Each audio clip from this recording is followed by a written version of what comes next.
Bismillahirrahmanirrahim. Assalamu alaikum, dear students.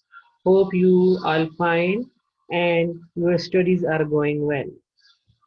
Dear students, this lecture is for grade 10, subject chemistry, chapter number 15. This is my 31st lecture and I am your lecturer, Mrs. Saira Jamal.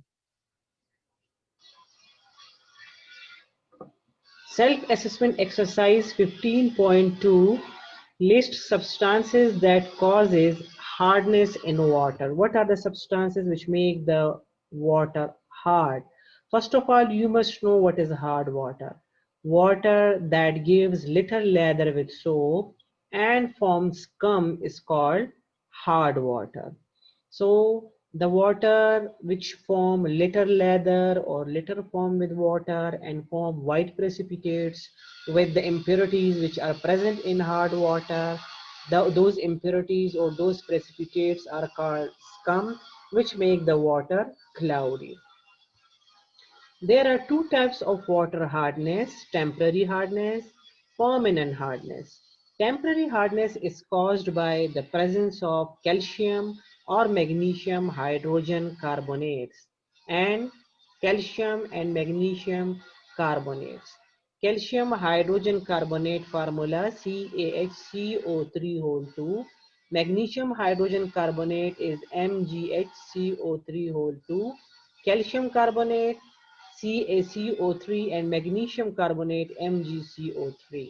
So these are the you can say the four type of salts, or you can say calcium and magnesium salts, which causes temporary hardness of water. Temporary hardness because this hardness can be removed by boiling. Permanent hardness cannot be removed by boiling. That's why it is called permanent hardness.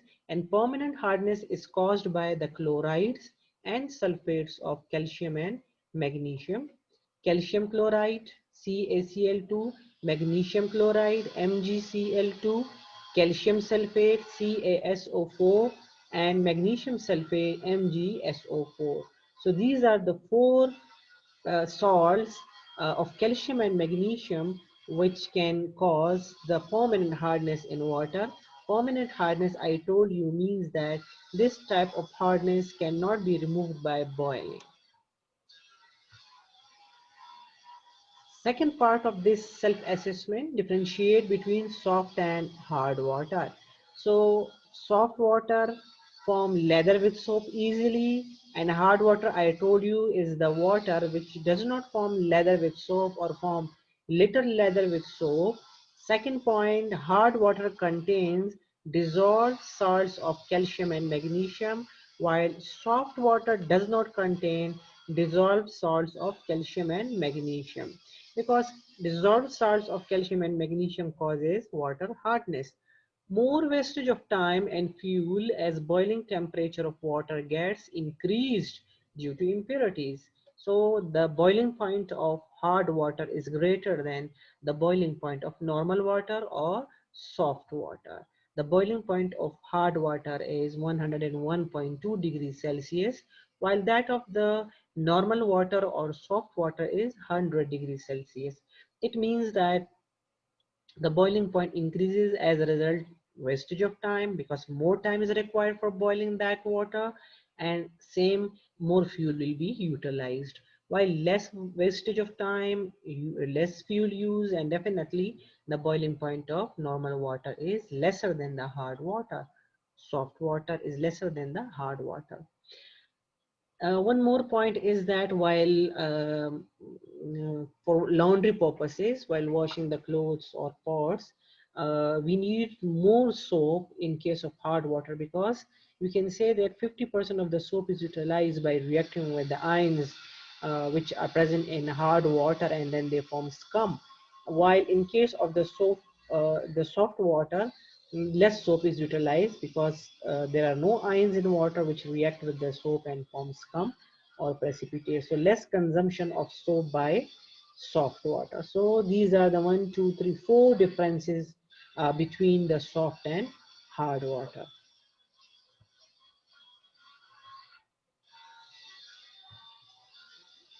Self-assessment exercise 15.3, write chemical equations to show the changes that occur when hard water containing calcium hydrogen carbonate and magnesium hydrogen carbonate is boiled. As I told you that the temporary hardness in water is caused by the hydrogen carbonate. They are also called bicarbonates. If someone say calcium bicarbonate and magnesium bicarbonate, or calcium hydrogen carbonate and magnesium hydrogen carbonate, they are same. Okay, hydrogen carbonates are also called bicarbonates.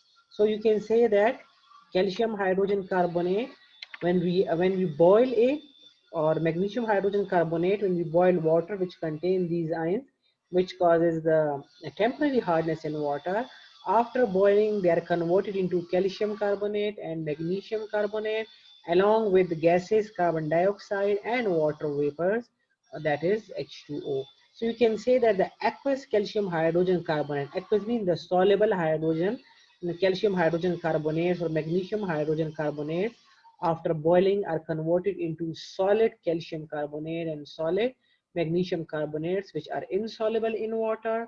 So as they are insoluble in water, they will settle down at the bottom, and after filtration we can easily remove these the insoluble calcium magnesium carbonates by filtration, and we can get the soft water. So these are the reactions for the removal of temporary hardness of water by a process called just by boiling, to convert the soluble hydrogen carbonates into insoluble calcium and magnesium carbonates. And after filtration, I told you we can get easily the soft water.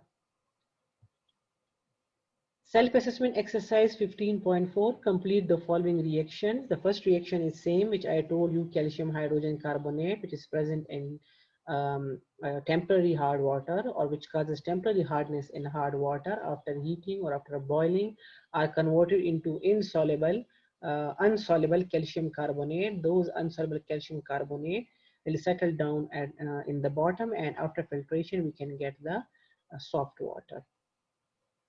Then the second one is the reaction of calcium hydrogen carbonate with calcium hydroxide, which is also called slackline. So this is also one of the process for the purification of water, or in other words, we can say to remove the hardness in water. To remove the hardness in water in case of the temporary hardness, I told you one of the method is by boiling. By boiling, we can easily remove the hardness of water. And this method is by adding the slack lime in water to remove the hardness from water. We are using the slack lime. This method is also called Clark's method by the name of the scientist who for the first time used this method for removing the hardness of water. So this is the second method of removing the temporary hardness of water by adding the slack lime in water. It will react with the bicarbonates or hydrogen carbonates which are present in the hard water, which causes temporary hardness. They will convert it again the same step into the insoluble calcium carbonate, and those insoluble calcium carbonate will settle down at the bottom, and definitely by filtration we can easily take the soft water. The third reaction is when calcium ions, which are calcium ions and magnesium ions, which are present in hard water, they are removed by treating them with the sodium zeolite. Sodium zeolite is also called ion exchanger. And actually sodium zeolite actually is sodium aluminum silicate. Sodium aluminum silicate is the complete compound, and shortly it is called sodium zeolite. Sodium zeolite is also called ion exchanger because it exchanges ions with hard water. When we add the sodium zeolite or in hard water which contain calcium and magnesium chloride and sulfur, because actually this method is used for removing the permanent hardness of water. And if you remember, I told you that the permanent hardness is caused by the chloride and sulfates of calcium and magnesium. So you just consider it calcium sulfate or magnesium sulfate or calcium chloride or magnesium chloride, which are present in permanent hard water, because that type of hardness cannot be removed by the boiling or by using the slack lime. So we use this method by using ion exchange resin, that is sodium zeolite, which is also called sodium aluminum silicate, and in abbreviated form or in symbolical form, we can write it Na2Z. So you can see that with zeolite, sodium is present here, but after reaction, you can see calcium and magnesium ions are present with zeolite. So sodium ions are now free, and keep this in your mind that sodium ion does not cause water hardness. Sodium ions or sodium chlorides are already present in water and they does not cause hardness of water. So you can see the sodium ions are now free, and or they will react with the sulfate or chlorides and will form sodium chloride or sodium sulfate, and I told you that does not cause water hardness. So calcium zeolite and magnesium zeolite will form in by this way. The hard water will convert it into the soft water. One more important thing is that these zeolites can be removed again. Means that the reaction can be reversed by treating these with the sodium chloride, so we can get back the sodium zeolite, and then we can use that sodium zeolite for next purposes or for other reactions. Then carbonates, when react with magnesium, they will form magnesium carbonate, and when react with calcium, will form calcium carbonate. As I told you that we have the next exercise of this chapter. So the first question is MCQ. Select the correct answers of the following. Number one, which salt does not cause the water to become hard? Calcium hydrogen carbonate, I told you, calcium hydrogen carbonate and magnesium hydrogen carbonate, which are also called calcium bicarbonate and magnesium bicarbonate, they cause temporary hardness in water. Although that type of hardness can be removed by boiling, but they cause water or they make the water hard. Second is magnesium hydrogen carbonate. Yes, it also causes water hardness. Magnesium sulfate causes permanent hardness. Sodium chloride, and as I told you in the previous slide, that the chloride, sulfates or carbonates or bicarbonates of sodium does not causes water hardness.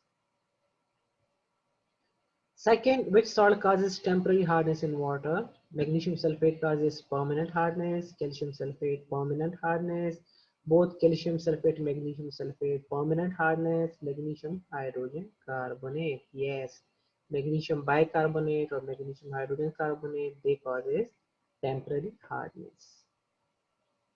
Number three, heating calcium hydrogen carbonate produces, which is discussed reaction. Yes, carbon dioxide is produced. Yes, water is produced. Yes, carbonates are produced, which are insoluble and settle down at the bottom. So all of these are produced when by boiling method, which is boiling method to remove the temporary hardness of water.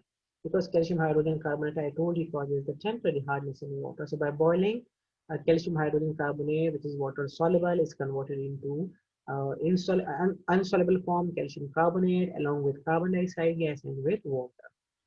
Number four, which of the following is not a waterborne disease? Hepatitis. Yes, hepatitis is a waterborne disease.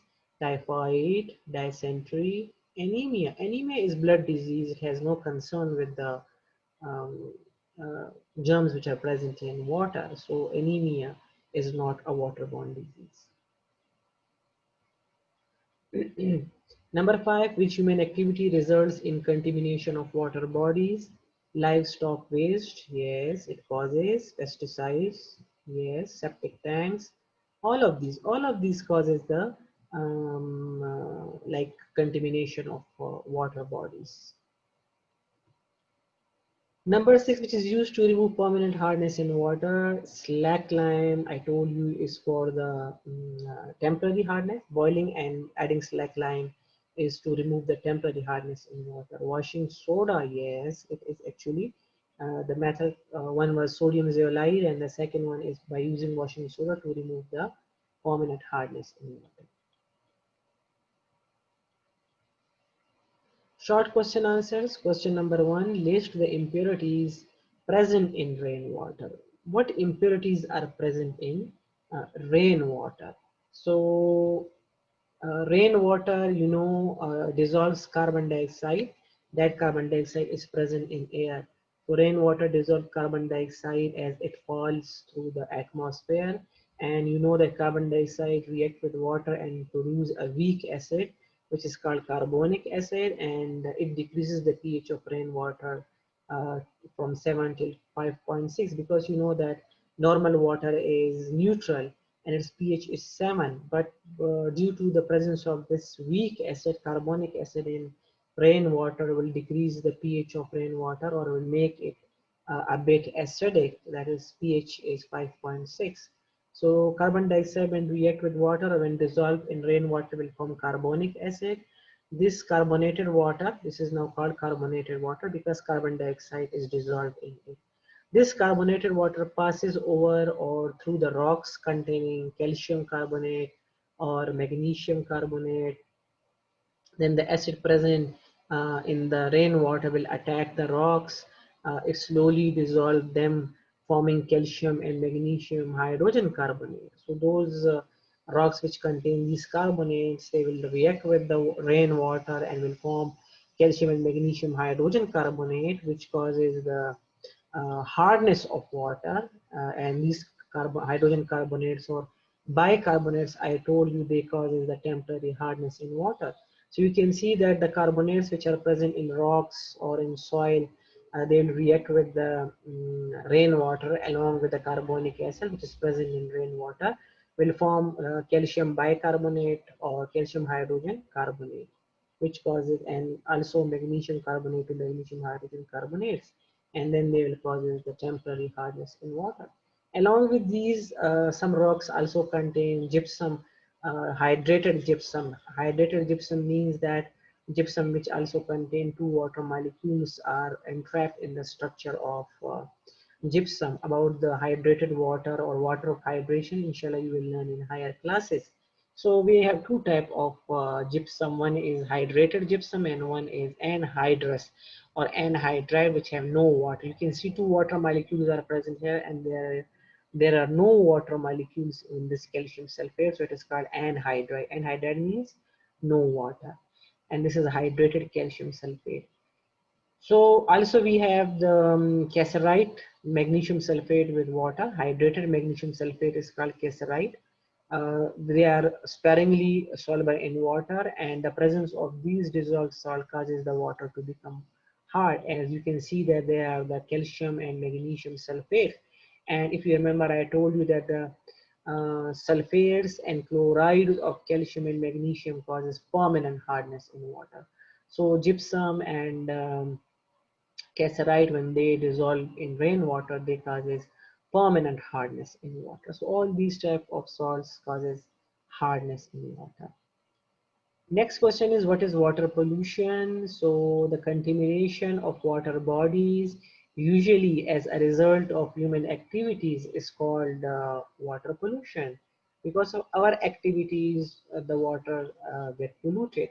The human activities such as household wastes, agricultural waste, livestock waste, pesticides, oil leaks, detergents, petroleum, and natural gas production results in contamination of water bodies. And you know that water is very good solvent for dissolving substances. And why water is a good solvent and it dissolves all type of impurities or contamination in it? This is due to two properties of water. Those important two properties of water are, the first one is polarity of the water molecule. You know that water is a polar molecule, and the ability of its molecule to form hydrogen bond. And second property is that water can form hydrogen bond with other substances. So due to these two properties, we can say that water is an excellent solvent, and it dissolves all type of impurities in it, and thus causing the water pollution. Rainwater dissolve mineral from soil and rocks and get polluted, as we discussed in the previous question, that rainwater, due to these two important properties, dissolve all type of minerals from soil and from rocks and then get polluted.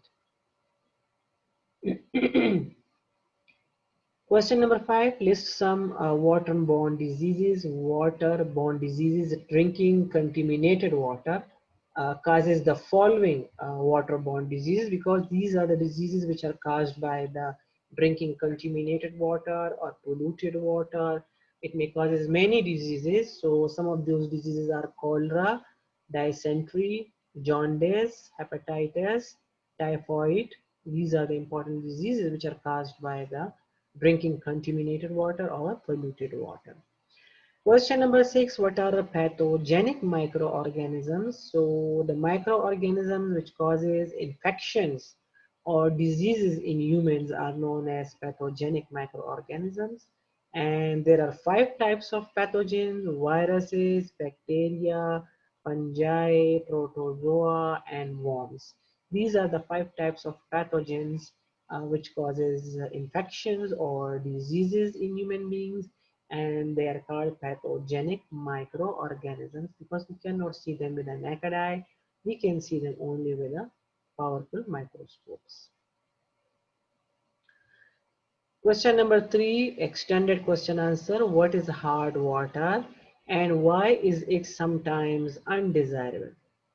Hard water, I told you, water that gives little lather or forms scum with soap is called hard water, and hard water is undesirable because hard water with a lot of dissolved minerals in it, usually calcium and magnesium, bicarbonates and sulfates and chloride, they does not work with soap or detergent. It is hard to give lather with hard water, and you use more cleaning product. You will use more detergent or more soap to clean the laundries or pots, etc., to get the same effect. Secondly, the minerals can be deposited in pipes, fixtures, appliances, clothing or wearing them permanently. So these type of the scums which are formed by the reaction of soap with the impurities, they stuck or they deposited on clothes or on pipes or all the appliances, and then they clog them, means they break them, and they also make them unusable. Like we can use those apparatus then for other purposes. Next question is question number 5. Give chemical equations for the reaction of slacked lime with alum. You can see calcium hydroxide, slacked lime, and react with alum, aluminium sulfate will form aluminium hydroxide and calcium sulfate. So this aluminium hydroxide again you can see is in soluble form, will settle down at the bottom, and by filtration we can easily get the clean water. This is actually one of the method for the purification of water. This is actually a water treatment process to make the or to remove the impurities from water. Because this aluminum hydroxide which will formed, this process is called coagulation process. The aluminum hydroxide which is formed, it can absorb all the germs and impurities from water and will settle down at the bottom, and then in turn will make the water clean. Second method is carbonated rainwater with limestone. This I told you that the calcium carbonate, this is not H, this is CaCO3. Calcium carbonate when react with the carbonic acid which is present in water will form the calcium hydrogen carbonate. Aqueous form, it is water soluble, and then in turn causes the temporary hardness in water. Next one is reaction that occur when temporary hard water is boiled. This is the method to remove hardness of water. One of the method to remove the temporary hardness in water by boiling. So after boiling this water, you can see the water contain calcium and magnesium hydrogen carbonates or bicarbonate, which causes temporary hardness in water. After boiling, they are converted into calcium carbonate and magnesium carbonate along with other products like carbon dioxide and water. So these are insoluble, will settle down at the bottom, and we can easily remove them by filtration. Then the next method is the ion exchange resin method, where I told you that the calcium and magnesium sulfides and chloride, which are present in hard water, can be removed by ion exchange resin method by treating that hard water with this sodium zeolite will exchange ions and then in turn form calcium zeolite or magnesium zeolite, and by making sodium salt. Sodium salt does not cause this water hardness. In this image, you can see that how the ions are exchanged with the sodium zeolite. You can see that calcium is taking place of sodium ion. Sodium ion is going out and calcium ions are going in, and they will stuck to the zeolite. And now you can say after reaction, calcium ion has exchanged the sodium ion. This is called exchanging of ions or ion exchange resin. Ion exchange for removal of hard water ions.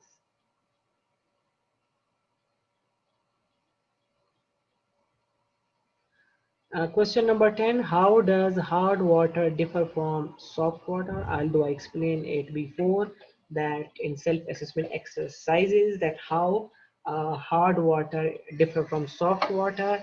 I told you that the soft water, hard water form less lather with soap, and soft water make lather with soap easily.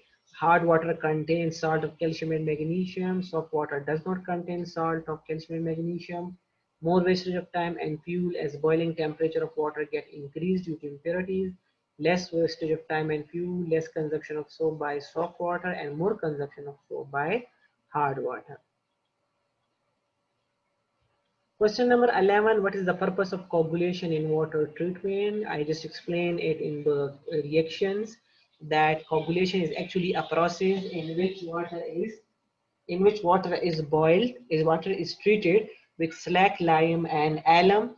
It is a process in which water is treated with slack, lime, and alum. These material reacts to form a gelatinous mass of aluminum hydroxide. Gelatinous means jelly-like. It is jelly-like material, and this calcium hydroxide is called slack lime and react with the alum. Aluminium sulfate will form aluminum hydroxide. You can see S means solid, solid means insoluble, and will settle down at the bottom and will absorb all the germs and impurities which are present in the water. You can see the aluminum hydroxide carries down dirt particles and bacteria with it and will settle down at the bottom, and we can easily remove those dirt particles and bacteria by filtration. Question number 12, explain how hard water hamper the cleansing action of soap. Hamper means decreases or make it hard, the cleansing action of soap. Effect of hard water, hardness, minerals. What minerals causes water hardness? The chlorides and sulfates and hydrogen carbonates of calcium or magnesium ion actually causes the hardness of water. So these minerals combine with soap and then they form insoluble curd, which can remain as a residue on washed laundry. Remain as residue means they deposited or they stuck on our clothes, and even I told you on the pipes and on the kettle they make fur on the kettles or on they stuck on the laundry on our clothes. So this is similar to the difficult to clean residue found on bathroom tubs, sinks, and tiles in hard water areas. You can see that when there is the leakage of water or we are using hard water in washrooms. So those water make some scums or precipitates, and those precipitates or scum they stuck on the tubs or sinks or on tiles, and we use many methods to clean those spots or those deposits, but all our efforts goes in vain. The reason is that they form very tough coating. So hardness also tend to counteract soap's alkalinity. You know, soap is alkaline in nature because soap is made up of reaction of uh, fats or lipid with sodium hydroxide. Reaction of fats or lipid with sodium hydroxide will form the soap. So it is alkaline in nature. So water hardness or the minerals which causes water hardness when they react with the alkaline soap. They can also interact or react with the alkalinity of soap, which reduces its cleansing ability and require the use of greater quantities of soap to get our laundry clean or for the cleaning purposes. Question number 14, what are some health effects of biological contamination of water? Health effects means waterborne diseases, like if you use contaminated water or polluted water or which contain germs in it. So what effect they will cause, that water will cause on our health. So we called those effects as waterborne diseases. Unclean water supplies, poor sanitation and poor hygiene kill 2,668,000 people worldwide each year. Water in swimming pool is purified from pathogenic organisms by two processes, like by aeration by passing air in it and chlorination by passing chlorine gas in it. Some waterborne diseases are given below. Cholera. Cholera is an intestinal disease. It is caused by bacteria such as Vibrio cholera, E. coli, which may be present in water contamination and with human activities, water contamination with human waste. It is characterized by vomiting and purging, means with the tummy aches or with the stomach aches. Then we have the next disease, dysentery. Dysentery is an intestinal disease. It is also an intestinal disease caused by parasite and amoeba. This infection is transmitted by fecal contamination of water or food by encysted organism. Patients have mild to severe abdominal cramps, diarrhea, chocolate-colored stool with mucus and sometimes with blood. Then jaundice, the disease proceeds from obstruction of liver. Excess of bile from the liver enters in blood and causes yellowness of skin and eyes. It leads to loss of appetite, weakness, and fatigue. Then hepatitis is acute inflammation of liver. It is caused by viruses and classified as hepatitis A, B, C, D, and E. Hepatitis A and E spreads through polluted water. Then typhoid. Typhoid is a dangerous intestinal disease, spreads by polluted water containing bacteria such as Salmonella typhi, Salmonella paratyphi, and Salmonella enteritis. It is characterized by continuous fever between 101 Fahrenheit to 104 Fahrenheit and irregular pulse rate. The pulse rate of our body, of our heart, is disturbed or increasing. Question number 21, how chemistry helps maintain a clean swimming pool. Definitely people use swimming pool, it get polluted, and for the using it again, it is important to clean the swimming pool, otherwise it will cause many diseases. So swimming pools are cleaned by chlorination process. It is the addition of chlorine solution in swimming pool. Chlorine kills bacteria and other microorganisms. Chlorine itself does not kill microorganisms, rather it dissociates in water to form hypochlorous acid and hydrochloric acid. You can see that when chlorine solution or chlorine gas is added in water, it forms hypochlorous acid and hydrochloric HCl, hydrochloric acid. This hypochlorous acid when formed, it further ionized to produce hypochlorite, OCl negative, hypochlorite and proton. So both the products, hypochlorous acid and hypochlorite, kill bacteria and microorganisms. And one other method is by aeration, by passing air. Swimming pool can also be cleaned. The last question of this exercise is, waterborne diseases are no longer common in developed countries. Defend this statement. Waterborne diseases are no longer common in developed countries. Defend this statement. Most waterborne diseases occur worldwide. In developed countries like Western countries, the contagion infection is prevented by drinking water purification and by hygienic measurement. They clean water, they make the water fit for drinking, and then they utilize that disease. They prevent that disease. So, but even in developed countries, people can fall ill from waterborne disease. This is caused by using insufficiently disinfected water, by implementing non-hygienic food preparation and by insufficient personal hygiene. If you will use clean water, but still there are some other problems like by eating